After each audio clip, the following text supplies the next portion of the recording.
aminin mo na, pag narinig mo yung 8 to 5 job, parang kulang ka, no? Di ba? Parang gigising ka, papasok pa, uwian, sweldo, repeat. Ganito na lang ba talaga ang buhay? O pwede kang maging nga, stepping stone yung trabaho mo papunta sa milyon. Paano yan? Pag-usapan natin to.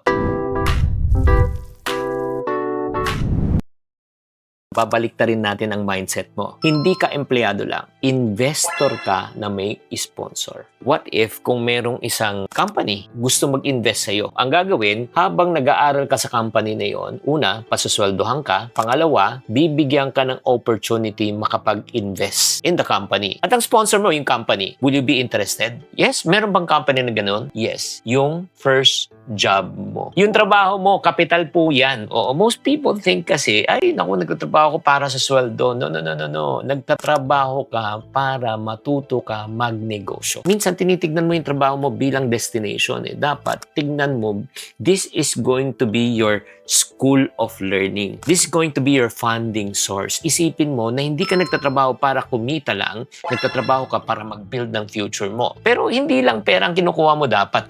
Okay, the goal is this. You have to learn while you earn. Di ba tapos na ako mag-school and tapos na mag-learning? Yes, tapos ka na mag-learning in terms of idea. Pero yung actual application ng idea ngayon lang sa trabaho mo. Habang nasa trabaho ka, may libreng training ground ka. Sales skills, marketing skills, system skills, people management skills. Nako, libre yan.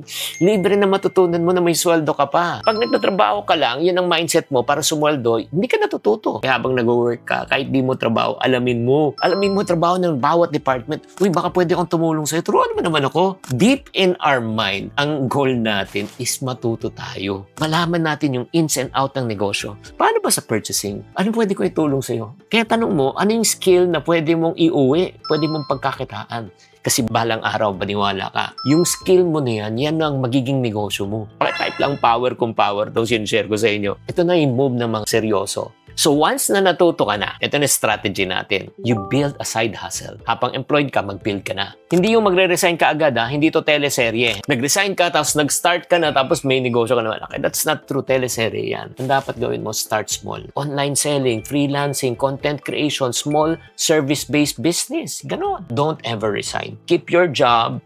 Your 9 to 5 job will pay your bills. What you do from 6 p.m. up to midnight and during weekend will help you build your dreams. So build ka para meron kang safety net, stability, side hustle is your scalability. At ngayon, pag meron ka ng extra income, okay, ano na gagawin mo? Kumikita ka, huwag mong gagastusin yung extra income mo. Huwag mo ipanta-travel. Kasi imagine mo nakakita na ba kayo na magsasaka na kinain ng binhi? Wala. Ano gagawin sa binhi? Tatanim mo yung binhi para lumaki. Reinvest. Diba, kada kita mo, ibalik mo sa negosyo. Kada kita mo, ibalik mo sa sarili mo. In terms of, learning more skills. Palakihin mo. Hindi ang goal mo ang gumastos. Ang goal mo pa-scale. This is the most important mindset shift ng lahat. I want you right now to think like an owner, not an employee. Employment mindset is this Sa sweldo na ba? Ang owner mindset, paano palalakihin tong negosyo to? Kung nasa trabaho ka pa lang, mag-iisip ka na parang negosyante, mag-i-improve yung system, paano may susolve ang problema, paano ka mag-create ng values. Nako. Hindi ka naghihintay ng utos. Boss, may problema, ito yung solusyon. Boss, alam mo kung gagawin natin to, hindi yan sa kapital. Again, tatandaan mo, tanggalin mo sa mindset mo, your job is not your salary, your job is your capital. Ang goal mo pag nagtatrabaho ka is learn while you earn. Number 3, build mo na yung side hustle mo, put it into action para may proof of concept ka na. Number 4, yan, pag kumita ka, ibalik mo sa negosyo. Number 5, you think like an owner. Ito yung pinaka-importante sa lahat. Dapat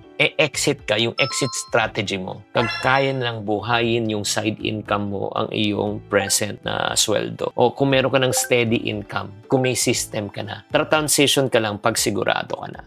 Ang 8 to 5 job is not a prison. Ang 8 to 5 job is a learning session. Training ground yan. Hindi yan ang magiging hadlang sa pangarap mo. Yan ang mag-i-start from an employment mindset to a side hustler, from a business owner to an investor. Yan ang parang process natin. So, ang tanong ko sa'yo, yung trabaho mo ngayon, ano nakikita mo? Panggastos mo ba? O business empire mo soon yan. Type ka lang sa comment section. Employee mindset ka ba o future negosyante? Kaya kung gusto mo mag-start ng business and you need guidance, no? I have a 14-day business challenge. If you are interested to be part of my 14-day business challenge, i-click mo na lang yung link below para malaman mo how you can be part of my cohort program. Maraming salamat for tuning in. Sobra akong excited na makakatulong to sa inyo, especially lahat ng mga empleyado. This will become your business empire soon. Chinky Tan, with over 6 million Facebook followers, 2.8 million YouTube subscribers, and 2.4 million TikTok fans, is now all out to share with you the most practical,